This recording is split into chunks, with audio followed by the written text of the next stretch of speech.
hungry. What's up, Jersey Jeff Eats foodies? I am in the process of leaving Atlantic City. Someone in Atlantic City told me that over in Summers Point, just a little bit south of Atlantic City, before Ocean City, there is a Gumbo contest going on at a tiki bar right along the bay at Summers Point. So that's where I am heading, and that's a great idea for a video for the Jersey Jeff Eats channel. So come along with me. You guys know I love New Orleans. You know I love the Jersey Shore. You know I love Gumbo. So let's check this out, shall we? Now, if you've been watching this channel for a while, you already know I absolutely love New Orleans. I love the city, I love the history, the music, the atmosphere, and of course, I love the food. So when I heard there was going to be this Mardi Gras Gumbo cook-off and music festival at the Point Tiki Bar in Summers Point, I knew this was something I had to check out. Summers Point sits just south of Atlantic City and just west of Ocean City, making it the perfect stop after spending the morning recording in Atlantic City. One of the nice things about South Jersey is that everything is relatively close together, so before long I was pulling into one of the nicest waterfront spots in the area. The event itself was free if you simply wanted to come out, enjoy the music, have a drink, and soak up the atmosphere. However, I wanted to soak up some gumbo. If you wanted to participate in the Gumbo cook-off, it was only $20, and for that price you can sample as much gumbo as your stomach can handle. After trying all the different recipes, each person received a voting ticket and dropped it into a bucket of whichever restaurant they thought made the best gumbo. Simple, fun, a perfect way to settle a friendly competition.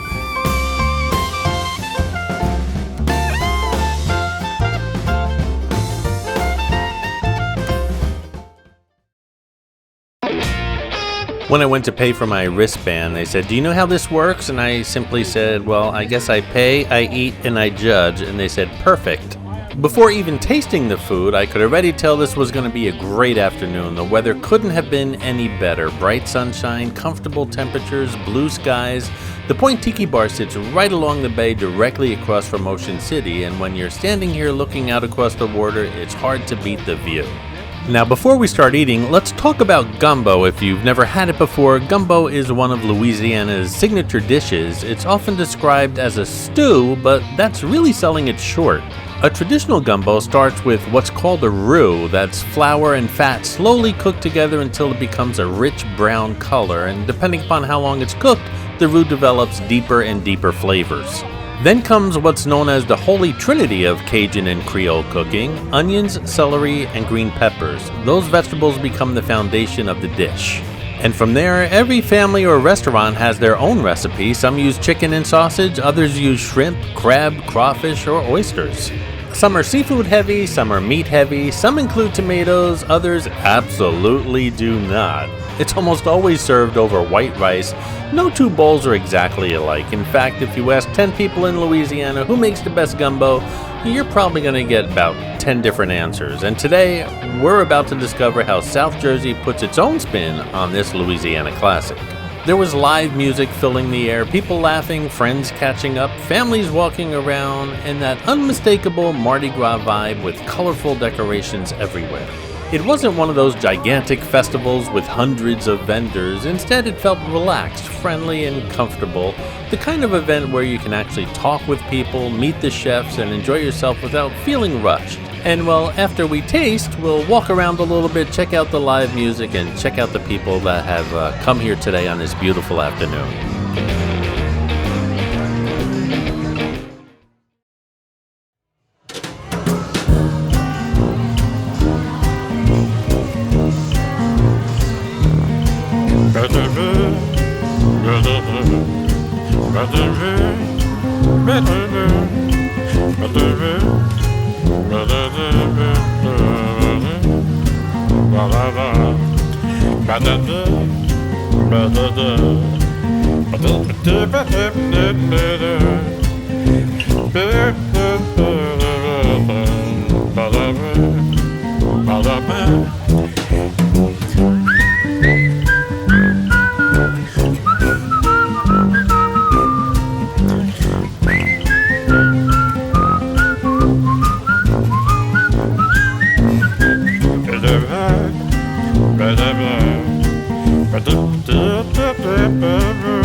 I just wanted to walk around a little bit and catch the vibe, see what's going on around here, and see what we can check out after we eat. But for now, speaking of eating, let's do some. The first stop, Gregory's restaurant. I grabbed my sample and immediately noticed the consistency. This looked exactly what I think of when someone says gumbo. Nice and thick, loaded with flavor. After the first bite, I knew we were off to a great start. The seasoning was balanced, the texture was excellent, not too thick, not too thin, everything balanced together really well. This was an absolutely solid bowl of gumbo with one huge missing element. There was no rice. Not to worry, there were still several more restaurants waiting, but Gregory's definitely set the bar high with regards to flavor, but again, no rice. It's not a gumbo without rice. Next up, Smithville. Now, if you've watched my videos on the New York network, you've probably seen Smithville before. This is one of those places I always enjoy visiting. Today, they bought something a little different, lobster gumbo. The first thing I noticed, this really didn't look like a traditional gumbo and honestly reminded me much more of a jambalaya. It had a different appearance, different texture, different presentation, but none of that mattered once I tasted it. Wow, the flavor just absolutely exploded. This was packed with seasoning, rich, savory, and incredibly satisfying. It instantly transported me back to New Orleans. Sometimes food has a way of doing that. One bite and suddenly you're remembering another place, another vacation, another great meal. That's exactly what happened here, even though it leaned more towards jambalaya than gumbo.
Next up brought me to the American Culinary Federation Professional Chefs Association of South Jersey.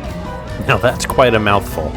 But so was their gumbo. Again, this looked much closer to what I traditionally think of as gumbo. A nice thick consistency, seafood flavor, rice, everything working together.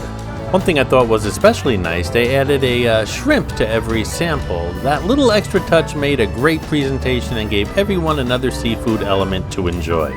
Every chef has their own approach, every recipe tells its own story. This one definitely reflected the experience and professionalism you'd expect from a culinary organization. Really enjoyable, very flavorful, another strong contender.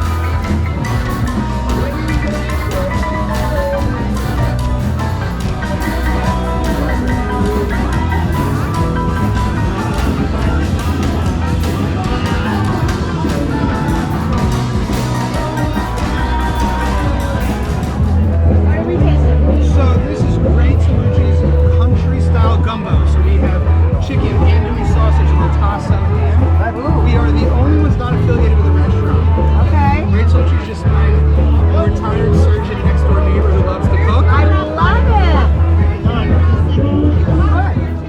The next booth unfortunately didn't have much signage and I never caught the restaurant's name, but one thing they definitely did right, they embraced Mardi Gras. The decorations, the colors, the enthusiasm, they really got into the spirit of the festival.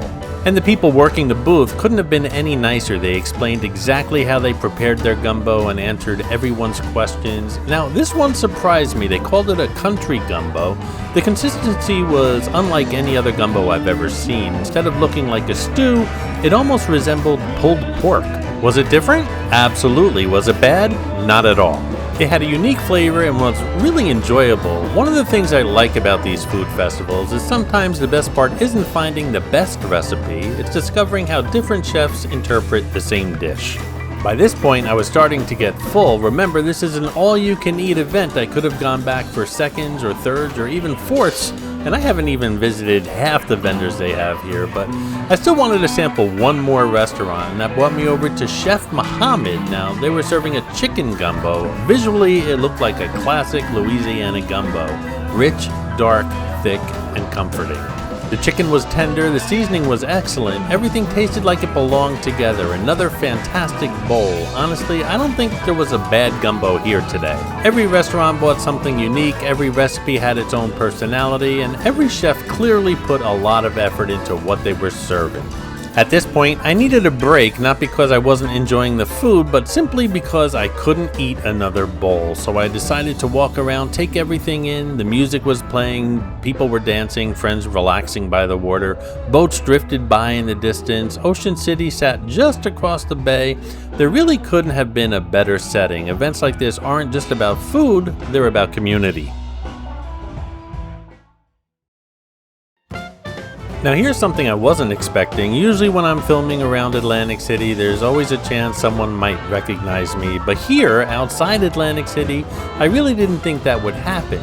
Well, I was wrong. A very nice young lady recognized me and stopped to say hello. It turns out she had also spent time in Atlantic City earlier in the day before making her way over to this festival. We ended up having a really enjoyable conversation. We talked about Atlantic City, we talked about New Orleans, and we discovered we shared a love of both places. Then she showed me something pretty incredible. She had a tattoo of the state of Louisiana on her lower leg. Now that's dedication. She definitely wasn't kidding about loving Louisiana. It's always fun meeting viewers out in the real world. Those conversations are one of my favorite parts of making these videos. So if you're watching, young lady, it was great meeting you. Thanks for stopping by and saying hello, and leave a comment below if you're watching. Eventually, the moment arrived and it was time to vote, and it wasn't easy for me. Every restaurant deserved to be here, every chef worked hard, every recipe had something different to offer, but I kept coming back to one bowl, Smithville. Yep, it looked like more like jambalaya than gumbo, but that incredible Louisiana flavor kept sticking with me, and it reminded me of the meals I've enjoyed in New Orleans. It was bold, rich, comforting, exactly the type of food I love. So my ticket went into the Smithville bucket. And well, guess what? Smithville won. Congratulations to everyone at Smithville, well deserved, but honestly I think everyone who participated should be proud. Putting together an event like this takes a tremendous amount of work. The restaurants, the volunteers, the musicians, the organizers, everyone contributed to making this a fantastic afternoon that I really enjoyed.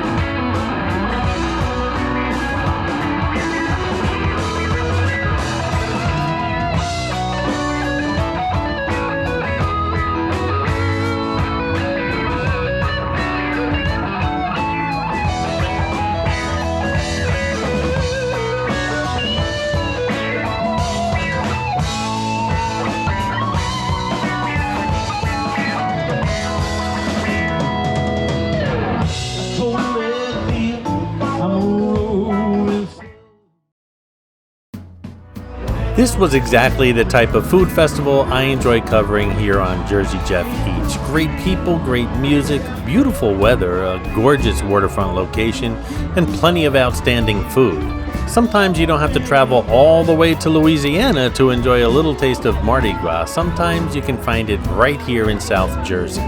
If you ever see this gumbo cook-off return next year, I definitely recommend checking it out. Come hungry, bring your appetite, take all the time tasting all the different types of recipes, and don't forget to cast your vote. Who knows? Maybe I'll see you there. If you enjoyed today's adventure, I'd really appreciate it if you hit that like button, subscribe to Jersey Jeff Eats if you're new, and ring that notification bell so you don't miss any future food adventures here on the Jersey Jeff Eats channel. And don't forget to hit that hype button as well. It really does help the video out. And leave me a comment below. Have you ever had authentic Louisiana gumbo? What's your favorite version? Seafood, chicken, sausage, or something completely different? I'd love to hear your thoughts.